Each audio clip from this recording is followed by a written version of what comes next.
안녕하세요. 오늘도 사연 살롱을 찾아주셔서 감사합니다. 저는 30대 후반이고요.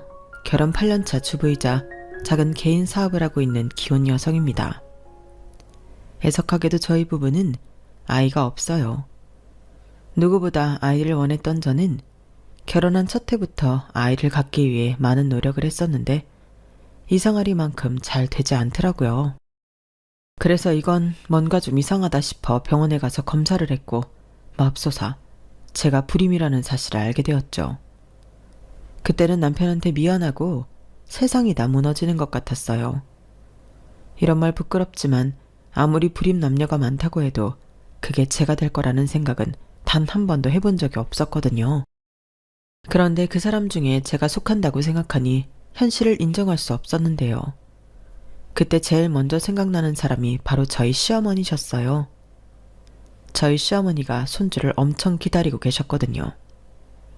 그리고 아주버님이 계신데도 불구하고 장손만큼은 저희 남편에게서 얻고 싶다고 하셨는데요.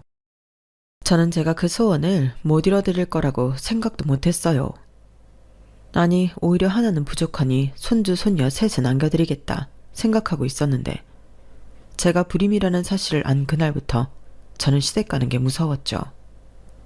그런데 남편이 그런 제 마음을 알았는지 시어머니에게 자기가 불임이라고 거짓말을 하더라고요. 괜히 자기 엄마가 저를 애 못 낳는다고 잡았을까 우려한 것 같았는데 시어머니는 믿지 않으셨어요. 뭐라고? 네가 불임이라고? 어디서 개코 같은 소리를 해? 어느 병원에서 그런 헛소리를 했어? 내가 당장 가서 확인해 볼 거니까 병원 이름 딱 대. 엄마, 사람 창피하게 왜 이래? 나도 슬퍼. 나도 이 사람 볼 면목이 없어. 그런데 엄마까지 이러면 나는 어떡하라고. 형 있잖아. 형이 나오면 그 아이가 엄마 손주고 장손이지. 장남이 나왔는데. 뭐야? 너 내가 왜 이러는지 몰라? 너랑 네 형이 같냐고. 다를 게 뭐가 있어. 똑같이 엄마 배에서 나왔는데. 다르지. 머리도 다르고 사는 것도 다르고 처가도 다르잖아. 네 처가는 아파트도 떡 하고 사주고 하는 처가인데 네가 장손을 낳으면 네 처가에서 대학 공부니 뭐니 다 해주지 않겠어? 엄마 그것 때문에 이러는 거였어? 무슨 우리 처가에 돈 맡겨놨나? 그럴 일 없어. 애는 부모가 키우는 거지. 그것도 있는 부모가 할 말이야. 네 형이 뭐가 있니? 쥐뿔 아무것도 없는데. 엄마가 자꾸 그러니까 형이 더해. 어릴 때는 그렇게 장남 기죽는다고 나만 잡더니 왜 사람이 변해? 언제는 형만 편애한다고 뭐라 하더니 이젠 나더러 편했다고 지랄하네. 아무튼 나는 네가 불임인 건 못 믿어. 정 그러면 다른 병원에 가서 검사 다시 해. 그때는 나도 같이 가자. 됐어. 뭐 동네방네 나 불임이라고 소문낼 일 있어? 끝난 일에 괜히 힘 빼지 마. 우리 와이프한테도 뭐라고 하지 말고. 엄마 알겠어? 내가 부탁해. 이렇게 남편은 저한테 눈 한번 찡긋하더니 술술 능청스럽게 거짓말을 늘어놓았는데요. 그게 고맙기도 하고 미안하기도 했어요. 하지만 좀처럼 남의 말을 믿지 않는 시어머니는 그럴 리가 없다며 여전히 저에게 임신 잘 되게 하는 보약이며 미신 같은 걸 하라고 강요하셨는데 참 죽을 맛이었죠. 이렇게 해서 되림신이라면 수백 번 아니 수천 번 했을 텐데 되지도 않은 일을 모른 척하려니 그게 너무 괴로웠어요. 그리고 그런 방법을 다 썼는데도 임신이 되지 않는다고 생각한 시어머니는 급기야 제가 문제라고 단정짓고 저를 애도 못 낳는 며느리라며 구박하기 시작하셨는데 그게 사실이니까 제가 뭐라고 할 수도 없더군요. 그때도 남편은 참지 않았어요. 급기야 엄마 진짜 왜 이래? 사람이 이것도 안 돼? 왜 자꾸 이유도 없이 이 사람한테 뭐라고 하는 건데? 엄마 계속 이러면 나 이 사람 우리 집에 안 데리고 와. 명절이고 제사고 이 사람 없이 지내. 라며 저더러 시댁 근처에도 가지 말라고 했는데요. 그때는 시어머니가 마음에도 없는 사과를 하시며 그 상황을 넘겼어요. 저 역시 그게 진심이 아니라는 걸 알지만 찔리는 게 있다 보니 시어머니 사과에 넘어가 드렸는데 이건 순전히 남편을 생각한 제 판단이었어요. 남편은 내키지 않으면 앞으로 계속 시댁에는 가지 않아도 된다고 했지만 그런 걸 바라는 남자가 어디 있을까 싶어 아니라고 나도 며느리인데 할 도리는 하고 싶다며 제 진심을 숨겼죠. 그러니 시어머니도 저도 진심을 숨긴 채 남편 앞에서 서로 눈치만 흘끔거렸는데 시어머니는 남편이 자리를 뜨면 이 순간을 기다렸다는 듯 저한테 도끼 눈을 뜨시며 제가 당신 아들을 뒤에서 조종했다 어쨌다 저를 모함하기 시작하셨어요. 그리고는 여지없이 나오는 레파토리가 있었는데요. 시간이 지난 지금도 얼마나 많이 들었는지 줄줄 읊을 수 있을 정도였어요. 너는 뭔 복을 타고났길래 애도 못 낳는 주제에 대접이란 대접은 혼자 다 받고 앉아있냐? 너 내가 내 아들 안 낳아줬으면 어쩔 뻔했어. 너는 옛날 같으면 딱 소박감이야 라는 말이었는데요. 저희 시어머니는 제가 처음 시집 왔을 때부터 그렇게 장손 타령을 하셨어요. 이유는 단 하나, 못난 장남보다는 잘난 차남에게서 손자를 보고 싶다는 거였죠. 게다가 저희 친정이 잘 산다는 것도 한몫했는데 그렇다고 무슨 알부자나 재벌이라는 건 아니지만 저희 친정에서 제가 참 예쁨 많이 받는 귀한 딸이었어요. 아들 하는 집이 있는가 하면 딸 하는 집도 있잖아요.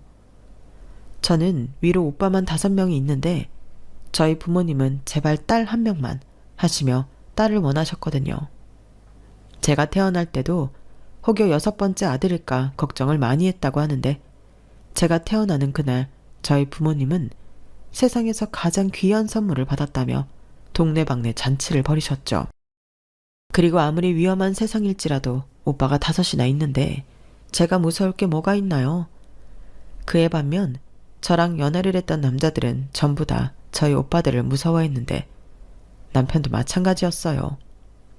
저랑 남편은 사내 연애를 했거든요. 그리고 제가 남편을 더 많이 좋아했기 때문에 제가 먼저 나서서 오빠들에게 뭐라고 하는 일이 많았는데 남편 말로는 그냥 오빠가 5명이 있다는 사실만으로도 충분한 위협감을 느꼈다고 하더라고요. 그래서 정말 저 만날 때 조심했다고 하는데 혹여 제가 자기 때문에 상처받는 일이 생기면 그날이 자기 제삿날이라고 생각했대요. 저희 큰오빠랑 작은오빠가 운동을 했거든요. 그리고 귀한 딸이다 보니 시집가서 고생할까 저희 부모님이 신혼집으로 쓰라고 아파트까지 해주시며 저희 시어머니를 기쁘게 해드렸는데요. 그러다 보니 시어머니는 은근 저희 집에 바라는 게 많으셨어요. 그런데 나중에 알고 보니 시어머니는 혼자서만 대단한 착각을 하셨는데 저희 집에서는 저를 예쁘게 봐주시라고 한 호의들이 자기 아들이 훌륭해서 감사의 뜻으로 해준 걸로 알고 계셨어요. 그러니 제가 아이를 낳으면 그 아이에게 들어가는 모든 돈은 저희 친정에서 해결해 줄 거라고 믿어 의심치 않았던 건데 저희가 아닌 아주버님네는 달랐어요. 일단 아주버님이 학벌도 없지만 직업도 없었는데요. 형님이 근근히 벌어오는 아르바이트비가 수입의 전부였어요. 두 사람의 만남도 기가 막힌데 둘이 같은 게임을 하다 눈이 맞았다고 하더라고요. 게임을 하면서 사랑을 키웠다나 뭐라나. 그렇게 두 사람은 온라인 세상에서 함께 전투를 벌이다 현실에서 만났다고 했는데 무슨 용기인지 아무것도 없으면서 결혼을 하겠다고 시어머니에게 통보를 했어요. 형님네는 이혼 가정으로 결혼식을 올려봤자 올 가족들도 없다며 결혼식 따윈 필요 없다고 했는데 아주버님 역시도 괜히 친척들한테 싫은 소리 듣기 싫다며 둘이 사진관 가서 웨딩 사진 하나 찍고 혼인신고하면서 정식 부부가 됐다고 하더라고요. 그리고 시어머니는 매일같이 아들과 며느리가 밤새 게임하는 꼴을 지켜봐야 했다고 했는데 그때 당시는 아주버님도 형님도 신혼집을 마련할 돈이 없어서 시어머니 집에 얹혀 살았거든요. 그리고 그게 전략이라면 제대로 먹힌 게 시어머니는 더는 못 보겠다며 당신의 쌈짓돈과 적금을 깨서 아주버님네 월세집을 얻어주셨는데 아주버님은 거의 매일같이 시댁에 밥을 먹으러 오셨어요. 그때도 형님만 아르바이트를 하셨거든요. 그때까지는 그래도 그나마 형님이 성격이 좋은가 보다 생각했는데 사람 마음 다 똑같잖아요. 결국엔 형님도 폭발했죠. 그야말로 온라인 전투가 현실 전투가 되었다는데 사내 만에 가정법원 문턱까지 갔다가 어이없게도 형님이 임신을 하면서 상황이 뒤집어졌어요. 그렇게 꼴도 보기 싫다고 하면서 애는 또 어떻게 가진 건지 제 입장에서는 이해할 수도 없지만 부러운 부분이기도 했었죠. 저는 남편과도 사이가 좋고 삼신할머니가 주시기만 한다면 사랑으로 키울 자신이 있는데 어이없게 임신은 제가 아닌 형님이 하셨으니 제 마음은 씁쓸했어요. 하지만 저만 보면 애도 못 낳는다고 장손 타령을 하시는 시어머니를 생각하면 고마운 일이기도 했는데요. 당신 바람대로 저희 사이에서 태어나는 손주는 아니지만 그래도 그토록 바라는 손주를 갖게 되었으니 저에 대한 압박도 조금은 덜 하실 거라 희망을 가졌어요. 그리고 산부인과에서 주수가 되면 태아 성별을 알려주잖아요. 형님 뱃속의 아이가 아들이라는 걸 알았을 때는 제가 다 고마울 지경이었는데 어찌됐든 장손이 태어나게 되었으니 시어머니도 기뻐하실 거라 생각했죠. 물론 초음파 사진을 보며 아들이라는 걸 알았을 때 시어머니는 많이 기뻐하셨어요. 내리사랑이라고 하더니 아주버님은 한심하게 보셨지만 당신 손주는 또 기대감이 컸는데 그때도 더도 말고 덜도 말고 딱 작은아버지만 닮아라 무슨 주문을 외우다시피 하시더라고요. 그리고 제 예상과 달리 저에 대한 임신 압박은 더욱 심해지셨는데요. 저한테 그러셨어요. 너도 분발을 해야지. 네가 서일로는 아래지만 우리 집에 시집 온 건 네가 먼저잖아. 너도 봤으니 우리 집 애들은 문제가 없다. 문제가 있다면 그건 너일 거야. 10중 8구 너라고. 이렇게 말씀하시는데 정말 뜨끔해서 죽는 줄 알았다니까요. 시어머니 말처럼 문제가 저인 게 맞았으니까요. 하지만 저는 낭편의 담부대로 한마디도 하지 않았는데요. 지금도 이 정도인데 제가 불임이라는 걸 아시면 얼마나 더 저를 무시하고 구박하실까. 그때는 아무리 남편을 사랑해도 그냥 이혼하는 게 맞다고 생각할 정도로 무서웠어요. 그리고 한편으로는 두 아들이 이렇게 다를 수가 있을까. 남편만 돌연변이인 것 같아 신우한테 물어본 적도 있었는데요. 참고로 저희 시댁은 이남 일녀로 막내 신우이가 있었어요. 그리고 다행스럽게 신우는 저랑 꽤 죽이 잘 맞았는데 신우가 제 질문에 이렇게 대답해줬죠. 큰 오빠는 엄마 닮고 작은 오빠는 아빠 닮았어요. 그 둘을 반반 섞은 게 저예요. 삼신할머니가 참 공평하게도 나눠주셨죠. 이렇게 말해주는데 그제야 고개가 절로 끄덕여지더라고요. 그런데요. 보통은 나 닮은 자식이 더 애틋하다고 하던데 시어머니는 알면서 그러는 건지 모르고 그러는 건지 알 수 없지만 큰아들이 자기를 닮았다고 생각하지 않는 것 같았는데요. 오히려 저희 남편이 자기를 쏙 빼다 박았다며 늘 밖에서 둘째 아들만 자랑을 하고 다니셨어요. 저랑 남편이 만난 회사가 이름만 말하면 다 아는 대기업이었거든요. 남편은 지금도 같은 회사에 다니고 있고 저는 결혼하고 4년 만에 회사를 그만뒀어요. 남들은 대기업인데 왜 회사를 그만두냐고 말렸지만 아무리 대기업이라도 싫은 건 어쩔 수 없더라고요. 특히 제 잘못이 아닌데 책임 묻느냐며 싫은 소리를 들을 때는 수치심에 모욕감마저 들었는데 나중엔 원형 탈모까지 생겨 너무 힘들었어요. 그에 반면 남편은 회사 생활을 참 잘했는데 가까이서 보고 있으면 신기하기도 하고 또 부러웠죠. 그런 능력은 타고나는 건지 아니면 저도 모르는 다른 곳에서 배워오는 건지 신통방통했는데 사람마다 잘하는 건 다르다는 걸 그때 깨달았어요. 그리고 그쯤 남편도 제가 재미있어하고 또 하고 싶은 일을 찾는 건 어떻겠냐고 일단 회사를 그만두고 쉬면서 생각해보라고 저를 배려해줬는데 그땐 정말 저희 부모님보다 남편이 더 고마웠어요. 저희 부모님은 어떻게 들어간 회사인데 조금만 더 버텨봐. 어떻게 네 구매에만 맞는 사람이랑 일을 하니? 라며 돈을 떠나 저를 말렸는데 유일하게 남편만이 제 건강과 행복이 우선이라고 말해주는 사람이었죠. 처음부터 그랬어요. 괜찮냐고 수고했다고. 이런 말을 해주는 사람은 남편밖에 없었는데요. 예상하셨겠지만 제가 먼저 남편을 좋아해서 따라다녔어요. 하지만 남편은 그런 제가 부담스럽다며 피해 다녔는데 저희가 인연은 인연이었던 건지 결국에 남편이 저에게 넘어왔어요. 자기도 여동생이 있지만 저는 뭔가 물가에 내놓은 애 같아서 계속 신경이 쓰인다고 했는데 그게 사랑이었던 거죠.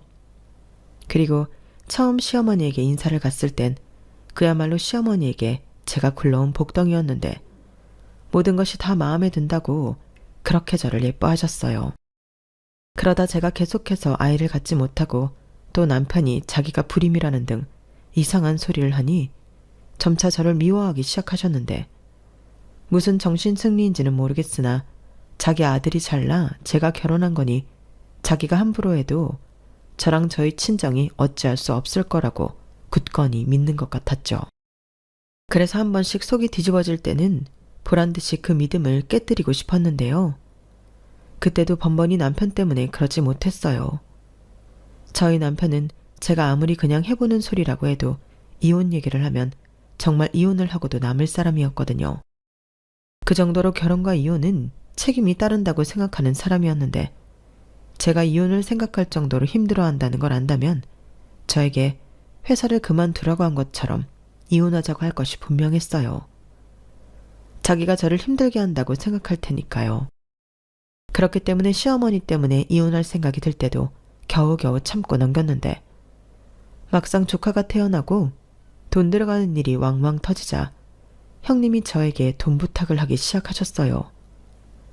집안의 장손이니 작은 엄마인 저도 같이 책임을 지는 게 맞다고 하더군요.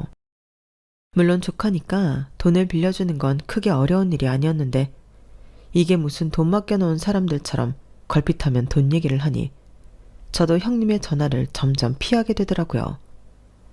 그리고 저희 집에 오는 날이면 동서는 좋겠다. 이런 아파트에서 편하게 살고. 근데 두 사람이 살기엔 집이 너무 크지 않아? 여기 보니까 애 키우기 정말 좋겠던데. 동서는 애도 없고 우리 준이 살면 딱인데. 이런 소리까지 하니 솔직히 너무 불편했어요. 그리고 그건 남편도 마찬가지였는지 그런 소리 할 거면 다음부터는 저희 집이 아닌 다른 곳에서 만나자고 확실히 선을 그었는데 형님이 민망했는지 얼굴이 새빨개지시더라고요. 그런데 아주버님은 관심도 없는지 연신 핸드폰 게임만 하고 있었는데 아주버님은 분명 게임 중독에 걸린 게 맞는 것 같았죠. 그러니까 이혼은 제가 아니라 형님이 더 하고 싶은 것 같았는데 조카 때문인지 헤어지지 않고 사는 게 용해 보이더라고요. 그러다 제가 집에서 계속 놀기만 할 수 없어 사업 아이템을 몇 가지 구상하게 되었는데 그 중에 하나가 웰빙 음식이었어요. 제가 아토피도 있고 체질도 좀 특이해서 식단을 하지 않으면 몸속부터 피부까지 난리가 났는데 먹는 게 제일 중요하더라고요. 그런데 건강한 음식은 또 맛이 별로 없고 건강을 위해 맛을 포기해야 한다는 건 너무 가혹해서 평소에도 건강하고 맛있는 레시피를 혼자 연구했어요. 그때는 제가 이걸 팔게 될 줄은 몰랐는데 다이어트에 관심 있는 사람들도 많고 건강에 대한 인식이 높다 보니 이건 꼭 될 것 같았어요. 그리고 무엇보다 내 공간에서 내가 좋아하는 걸 할 수 있다고 생각하니 신이 막 났는데요. 이렇게 설레고 신난 건 남편과 결혼할 때 이후 처음이었죠. 그리고 그런 제 모습을 남편이 참 좋아했는데 그런 기쁜 마음으로 준비한 가게라 그런지 제 웰빙 식당은 금방 단골이 많이 생겼어요. 아침에 샐러드 도시락도 만들어 팔기 시작했는데 그것도 직장인들에게 인기가 정말 많았거든요. 그렇게 가짓수를 점점 늘려 건강한 간식도 만들고 당뇨 식단은 또 따로 개발해 주문을 받았는데 어느 순간부터 저 혼자는 벅차게 되었어요. 그래서 직원도 뽑고 영업시간도 늘렸는데요. 그때부터는 재미가 하나 더 붙었어요. 바로 돈 버는 재미였죠. 솔직히 이게 잘 될 거라는 확신은 없었거든요. 그저 월세랑 공과금 낼 정도만 돼도 감사하겠다 생각했는데 아니 웬걸? 제 식당은 어느새 남편의 연봉보다 훨씬 많은 매출을 내는 알짜 식당이 되었어요. 그러니 정신없이 바빴고 시어머니가 저를 불러 갈굴 수도 없었는데요. 돈이 좋긴 한지 제가 용돈 팍팍 드리고 여행도 보내드리고 하니 소박 어쩌고 하는 잔소리가 쏙 들어갔어요. 하지만 사람이 만족이라는 건 있을 수 없는 건지 시어머니는 은근슬쩍 제 가게에 당신 아들을 꽂고 싶어 했는데요. 글쎄 저더러 아주버님을 카운터에 앉혀놓고 월 700만 원씩 월급을 주라고 하더라고요. 너무 황당했죠. 월 700만 원은 대기업 다니는 저희 남편도 못 받는 월급이었거든요. 그래서 아무리 그렇게 말씀하셔도 말도 안 되는 소리라고 싫다고 단박에 거절했는데 시어머니가 눈을 부라리며 소리를 고래고래 지르셨어요. 가족끼리 좀 돕고 살자는데 너는 그 돈이 아깝냐? 돈도 잘 번다며. 하여간 있는 것들이 더해. 너 그렇게 속이 좁아서 애도 안 생기는 거야. 라며 아주 저를 잡아먹으려 하셨어요. 아니, 애당초 월급을 100만 원을 주더라도 아주버님을 매일 보고 싶지 않았는데요. 700이라니 오히려 감사할 따름이었어요. 행여 월급 필요 없으니 데려다 쓰기만 하라고 할까봐 무서웠는데 그렇게 시어머니랑 불편한 일을 겪고 나니 무슨 본물이 터지는 것처럼 시어머니는 점점 선을 성큼성큼 넘어오더군요. 여전히 당신에겐 제가 애도 못 낳는 며느리라는 자기 말을 따라야 한다는 말도 안 되는 명분이 있었는데 저도 한계에 도달했어요. 전에도 이미 한계였는데 남편을 보고 참았잖아요. 그런데 이젠 그런 남편의 약발도 먹히지 않았는데 이런 이유에는 시어머니의 횡포가 있었어요. 자기 아들 월급 주기 싫으면 매달 700만 원씩 용돈을 주라는데 제가 미쳤냐고요. 급기야 자기 장손 잘 키워야 하니 애 양육비며 교육비를 저더러 부담하라 하는데 너무 짜증났어요. 엄마 진짜 왜 이래? 이 사람이 봉이야? 이 사람이 엄마 비상금이야? 왜 자꾸 사람 쪽팔리게 왜 이래? 네가 왜 쪽팔려? 걔는 우리한테 평생 죄인이야. 왜 죄인이야? 내 와이프가 왜 죄인이야? 애 못 낳아서? 그거 내가 문제 있는 거라고 했잖아. 귀신을 속여라. 네가 무슨 문제가 있어? 문제는 네 처야. 저 심보 좀 봐라. 나 같으면 돈 잘 벌 때 식구들 먼저 챙겨. 아니, 지 아주버님 집에서 놀고 있는 거 뻔히 알면서 먼저 얘기해야 하는 거 아니야? 근데 네 처는 그 돈이 아깝단다. 네 형? 지금 힘들어. 애는 크지 돈은 더 필요하지. 나는 이제 낳을 것도 없어. 그러면 지가 챙겨야지. 그게 아깝냐? 식구 챙기는 돈인데? 아깝지? 그럼 안 아까워? 그리고 엄마, 큰아들 왜 상관없는 내 와이프한테 도와달라고 해? 나는 내 와이프가 너무 아까워. 그 가게 한다고 얼마나 고생하는 줄 알아? 그래도 재미있다고 신나서 해. 모처럼 자기 즐거운 일 찾아서 열심히 하는데 왜 엄마가 초를 쳐? 장인 장모님 알면, 아니 형님들 알면 나 죽어. 그런 소리 하지 마. 네가 뭐가 아쉬워서. 그 사람들 결국엔 너 보고 다 해준 거야. 아파트며 이것저것 네가 잘나서 알아서 해준 거라고. 내 잘난 새끼인데 지들이 안 그러고 배겨? 그 집도 잘났어. 나만큼 유명한 대학 나왔고 우리 같은 회사에 만난 거 잊었어? 그렇게 따지면 내가 쪽팔리지. 나는 해준 것도 없잖아. 그런데 엄마는 해준 것도 없으면서 구박만 하고. 나 평생 내 와이프가 이혼하자고 할까봐 벌벌 떨면서 살았어, 엄마 때문에. 뭐야? 너 지금 그게 엄마한테 할 소리야? 또 네 차가 뒤에서 조종했냐? 했네, 했어. 엄마 좀! 진짜 나 창피하게 계속 이럴 거야? 형한테 전해. 형 처자식은 형이 알아서 하라고. 엄마한테 빌붙지 말고. 어린 재수 씨한테 빨대 꽂을 생각하지 말고 나가서 막노동을 하든 대리운전을 하든 제발 좀 지 힘으로 살라고 하라고. 이게 진짜 이쁘다니까 도를 넘네. 야, 너는 네 처가 네 형보다 위냐? 위지. 내 식구는 내 와이프뿐이지. 그걸 아직도 몰랐어? 나 장가갈 때 엄마한테서 나왔다고. 근데 왜 자꾸 아들 가진 유세 떨어? 네가 그러니까 내가 쟤가 더 싫어. 나는 쟤가 왜 좋아? 부잣집 딸이라 좋니? 결국엔 너도 돈 때문이네. 그래, 그렇다고 쳐. 그러니까 내 식구 더 건드리지 마. 그래, 애도 못 낳는 아들 내외 나도 필요 없다. 내 제사 지내줄 자손은 우리 장손밖에 없지. 그날 남편과 시어머니는 제가 본 것 중 가장 오래 또 큰 소리를 내며 싸웠어요. 그리고 시어머니는 마치 다시는 보지 않을 것처럼 가셨는데 웬걸 바로 다음 날 형님이랑 조카를 대동해 저희 집에 가신다며 저더러 당장 집으로 오라고 하셨어요. 그 시간이면 제가 분명 바쁘게 일할 걸 다 아실 텐데 그런 건 안중에도 없으신 듯 무조건 튀어오라고만 하시더라고요. 그러면서 제가 오지 않을까봐 너 안 오면 내가 네 가게 가서 깽판 칠 거야. 너 내가 못할 것 같냐? 이렇게 야무지게 협박까지 하셨는데요. 아무래도 이건 제가 이혼하지 않으면 도저히 끝나지 않을 것 같았죠. 그렇게 저는 가게를 직원에게 맡기고 씩씩거리며 집에 갔어요. 그러자 시어머니는 이민이라도 가시는 건지 큰 가방을 많이도 싸우셨는데요. 그러고는 대뜸 저희 사는 아파트를 내놓으라 하셨어요. 그리고 곧이어 당신 장손이 우리 아파트에서 살아야겠다고 억지를 부리기 시작하시더라고요. 아니, 저희 친정에서 해준 아파트를 왜 상관도 없는 아주버님네가 사냐고 제가 어이가 없어 따졌는데 제가 이렇게 나올 거라는 걸 미리 예상이나 했다는 듯 시어머니와 형님은 눈 하나 깜짝하지 않더군요.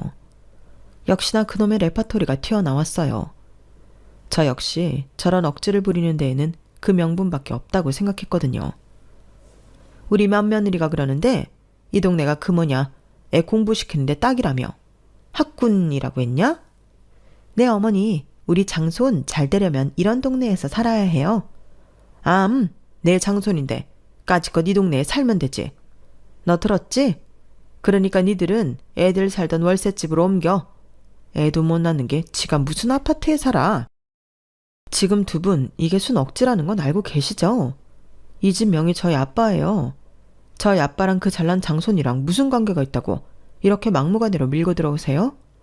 그럼 뭐 제가 네 그러세요 할 줄 아셨어요?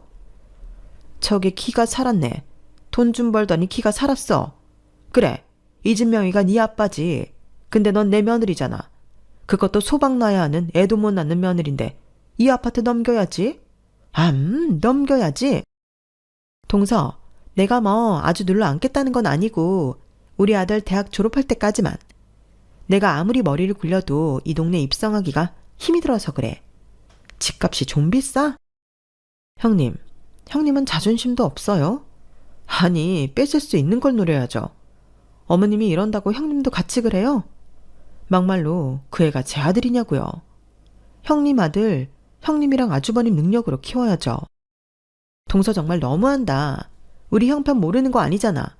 그렇다고 매달 우리한테 돈을 주겠다는 것도 아니고. 동서가 애가 없어서 그러는데 애 키우는데 집이며 동네며 정말 중요해. 동서는 우리 아들이 빌라거지 월세거지 그런 말 들었으면 좋겠어? 그리고 어릴 때 친구 평생 간다고. 이런 고급진 동네에서 친구를 사귀어야 노는 물이 달라지는 거지. 물이고 나발이고 더 상대하기 싫으니까 나가세요. 나가긴 누가 나가? 나갈 사람은 너지. 또 쪼르르 네 남편한테 일러라. 그렇다고 내가 까딱이라도 할 성 싶냐? 근데 너 뭐하니? 가져온 짐 풀어. 작은 애 너도 가만히 있지 말고 짐 싸. 그래도 얘네 사는 빌라가 영 나쁘진 않다. 필로티? 뭐 그런 주차장도 있어. 막말로 돈 달라는 것보다는 집 달라는 게 낫잖아. 아주 달라는 것도 아닌데. 정말 해도 너무하시네요. 이건 뭐 칼만 안 들었지 날강도잖아요. 아니 도대체 저한테 왜 그러세요? 제가 애를 못 낳아서요? 그래요. 그럼 제가 그냥 이 집 며느리 안 할게요. 그럼 된 거죠? 그럼 이 집이랑 두 분 다, 아니 그 꼬맹이까지 아무 상관없는 남이에요. 지금 남이 남의 집에 짐 풀려고 하시는 거라고요. 이게 무슨 뜻인지 이해가 가지 않으세요? 가택 침입, 저 경찰에 신고합니다. 해라 해. 네가 이혼을 해? 내 아들을 두고? 퍽이나. 저는 시어머니의 콧방귀에 그만 뚜껑이 열리고 말았어요. 그래서 112에 전화하고 남편한테도 전화해 이혼 통보 바로 했는데요. 그리고 뒤이어 친정에도 전화를 돌렸어요. 아무래도 제가 좀 쪽수가 밀리는 것 같아서요. 그러니 경찰이 맨 처음 도착하고 곧이어 저희 친정 식구들이 도착했는데요. 제가 이렇게까지 할 줄은 몰랐는지 시어머니와 형님이 당황하는 모습이 역력하더군요. 그리고 가장 늦게 남편이 도착했는데 솔직히 제가 이미 판을 다 깔아놔서 남편이 나설 틈이 없었어요. 저는 그때 정말로 이혼 아니면 답도 없다고 생각했거든요. 그러자 시어머니는 제가 돈을 벌더니 남자가 생긴 것 같다고 저를 모함하기 시작했는데 저희 아빠가 그게 무슨 말도 안 되는 소리냐고 큰 소리를 내셨어요. 사돈, 제가 정말 이런 말까지 하지 않으려고 했는데 제가 이 꼴 보자고 딸 결혼시켰겠습니까? 제가요, 사위는 보고 결혼 허락을 했는데 상견례 때 사부인 보고 결혼 말리고 싶었습니다. 잘난 아들 두셔서 기세가 등등 하시더라고요. 그런데 저는 그런 자식이 무려 6명이나 있어요. 그중에 가장 으뜸이 우리 딸이고요. 그럼 누가 더 기세등등할까요? 이 아파트가 탐이 나세요? 그럼 사부인이 사주세요. 부모가 돼서 그런 능력도 없습니까? 쪽팔리게? 아니 이봐요. 지금 막 나가자는 거예요? 아니 애도 못 낳는 하자를 우리 집에 시집 보내놓고 이깟 아파트가 아깝냐고요? 네, 아깝습니다. 저희는 저희 딸이 애를 낳든 못 낳든 상관없어요. 우리 딸이 제일 귀한데 그딴 게 무슨 상관입니까? 당장 제 아파트에서 나가세요. 경찰분들, 이런 일로 여기까지 오시게 해서 죄송하지만 저 사람들 우리랑 아무 상관없는 사람들입니다. 데리고 가주세요. 사돈, 얘들 아직 부부예요? 이혼한 게 아니란 말입니다. 상관이 왜 없어요? 엄마, 제발 좀. 장인어른 장모님, 정말 죄송합니다.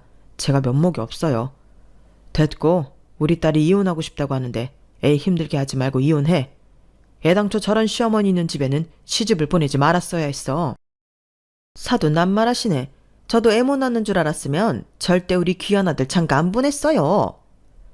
시어머니는 참으로 이 말도 안 되는 상황에서도 당당하셨어요. 그리고 남편은 제가 본 중에 가장 슬픈 얼굴로 저희 부모님 앞에 무릎을 꿇었는데요. 그때 시어머니가 아주 난리가 나셨죠. 네가 왜 무릎을 꿇느냐고 당장 일어나라고 고래고래 소리를 질렀어요. 그리고 저는 남편이 이혼만큼은 못한다고 저러는 줄 알았는데 남편 입에서는 전혀 다른 소리가 나왔죠. 이혼하겠다고 당장 도장 찍겠다고 했는데 분명 마음을 독하게 먹었는데도 가슴이 철렁 내려앉더군요. 그리고 믿었던 당신 아들이 저랑 이혼을 하겠다고 하니 시어머니는 순간 멈칫하셨는데요. 당신도 저희 부부가 이혼하면 더는 우겨볼 수 있는 게 없다는 걸 알고 계셨겠죠. 아니 세상에 이런 법이 어딨습니까?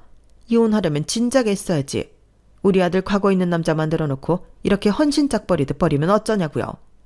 네, 좋아요. 그럼 이 아파트 우리 아들한테 위자료를 주십시오. 있는 집이 그 정도는 할 수 있잖아요? 엄마, 제발 좀. 시끄러워. 챙길 건 챙겨야지. 위자료요? 위자료 청구는 어떤 사람이 하는 건지 알고나 계십니까?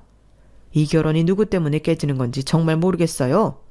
위자료 청구할 겁니다. 이 아파트만큼 하면 되겠네요. 자네, 위자료 준비해. 우리 딸 가슴에 오랜 시간 대못 박았으면 그 대가는 치러야지. 네, 장인어른, 그렇게 하겠습니다. 제가 죽을 때까지 위자료 내놓겠습니다. 너 미쳤어? 네가 왜? 왜긴 몰라 물어? 엄마 때문이잖아. 내가 제발 그만 좀 하라고 했지. 나 창피하다고. 왜 엄마가 아들 창피하게 해? 엄마가 나한테 뭘 해줬는데? 엄마가 무슨 자격으로 나를 창피하게 하냐고. 나는 다 싫어. 형도 싫고 엄마도 싫고 이런 염치 없는 집구석 어릴 때부터 쭉 싫었어. 그래도 참았어.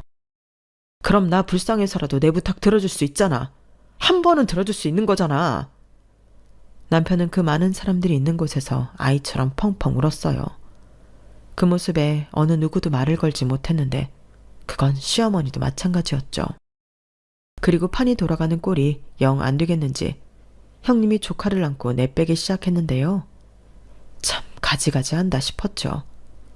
그리고 그런 요란을 다 떨고 저희 부부만 남게 되었는데 뭐라고 말을 시작해야 할지 몰라서 서로 어쩔 줄 몰라 했어요.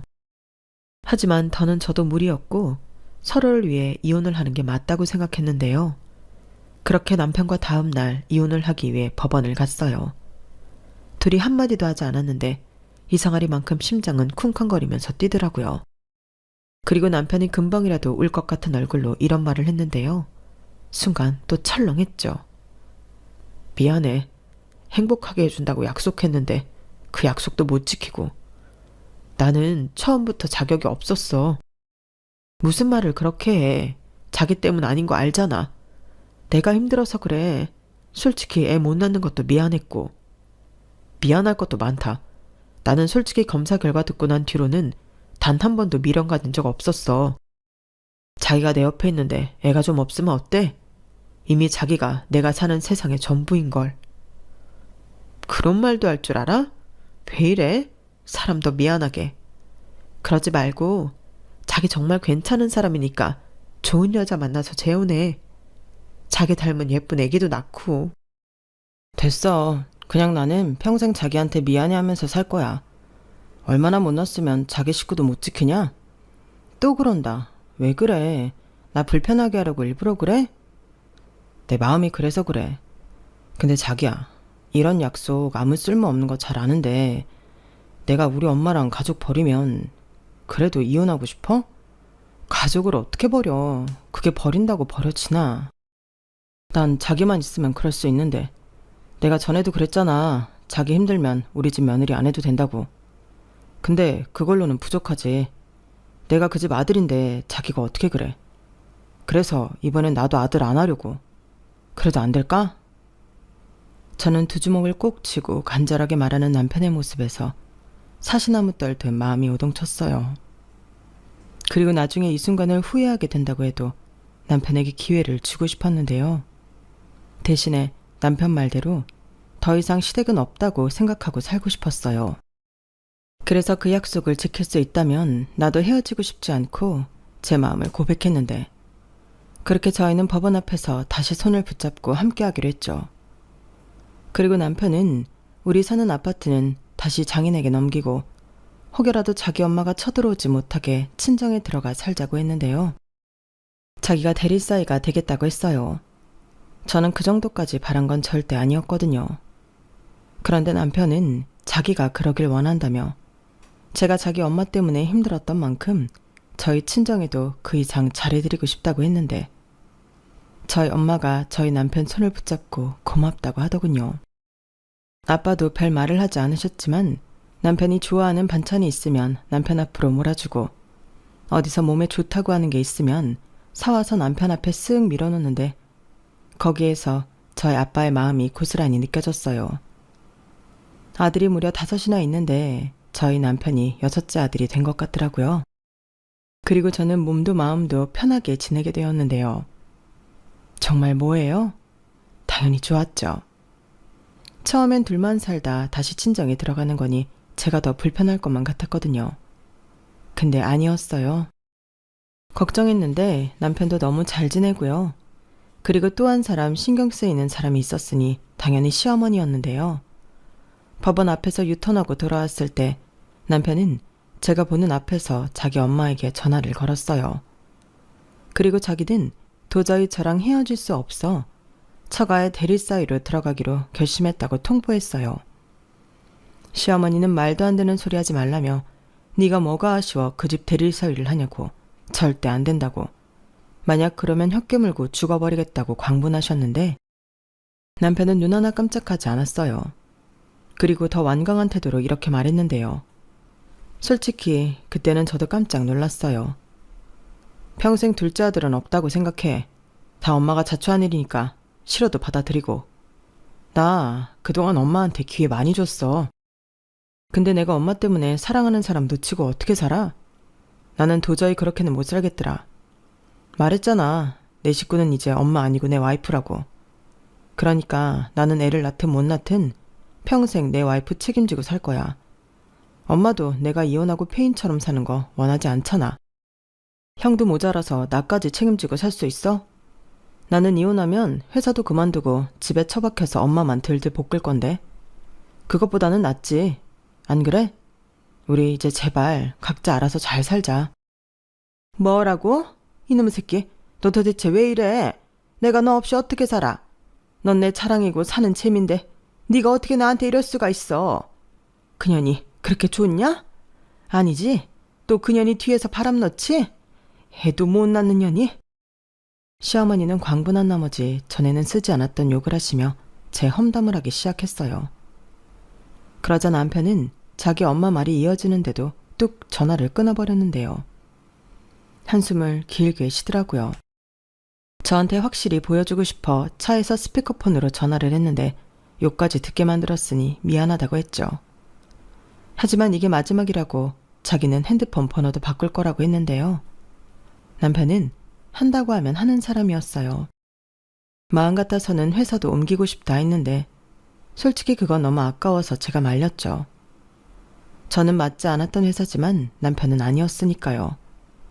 그리하여 회사만 남겨두고 저희 사는 곳 핸드폰 번호 이런 걸 싹 다 바꿨어요. 그러니 그 동네에서 들리는 소문에 시어머니가 거의 미치기 일보 직전이라며 사람들이 수군거린다고 했는데 저도 당한 게 많다 보니 속이 시원하더라고요.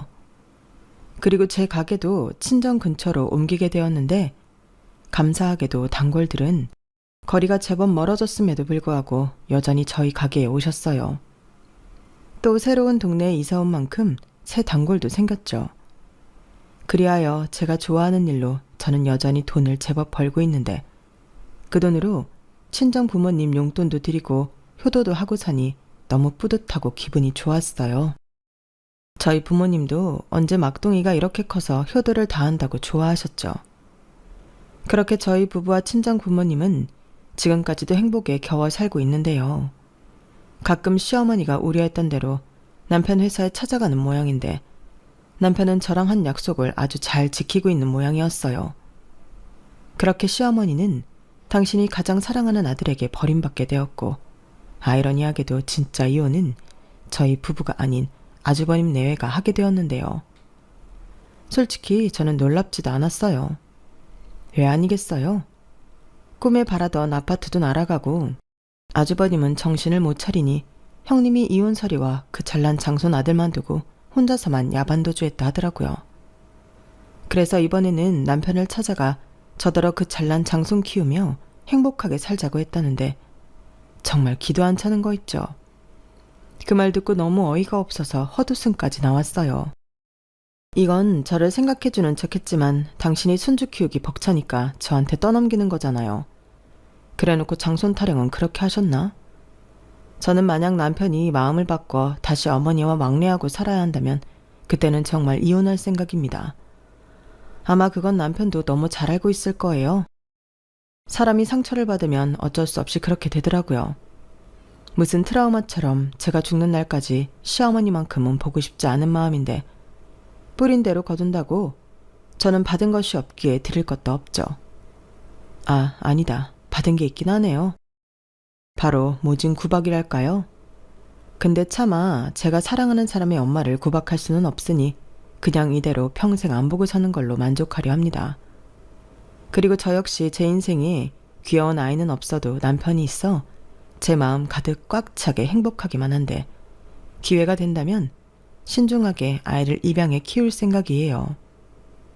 입양은 가슴으로 아이를 낳는 거라고 하던데 좀 더 보다 나은 어른이 된 후에 부모가 되어 볼 생각입니다. 그러기 위해서 나름의 준비를 잘 해보려고요. 저 역시 시어머니 같은 부모는 절대 되고 싶지 않거든요. 그래서 언젠가 저희도 가족이 늘어난다면 저희 남편의 인품을 꼭 닮았으면 좋겠는데 남편이 있어 저는 오늘도 행복한 사람입니다. 암만 능력 있고 잘나면 뭐하나요? 이렇게 자기 식구를 챙길 줄 아는 남자가 제일이죠. 그러니 앞으로도 계속 사랑받고 사랑주는 부부로 지냈으면 하는데 저희가 끝까지 싸우지 않고 백년해로 할 수 있도록 많은 응원 부탁드려요. 그리고 끝으로 이 자리를 빌어 시어머니에게 하고 싶은 말이 있는데요. 어머니, 그렇게 살지 마세요. 남의 가슴에 대못 박으시면 어머니 가슴에는 말뚝이 박힙니다. 이 말은 꼭 하고 싶네요. 이상 제 사연은 여기까지예요. 지금까지 제 사연 들어주신 모든 분들이 앞으로는 매일 즐겁고 웃는 날 되시길 바라며 다음에는 행복한 가족 사연으로 인사드리도록 하겠습니다. 그럼 그때까지 건강하시고 행복하세요. 감사합니다. 여러분, 사연 댓글에 응원과 현명한 조언 부탁드려요. 좋아요, 구독은 저에게 큰 힘이 됩니다. 오늘도 좋은 일 가득하세요.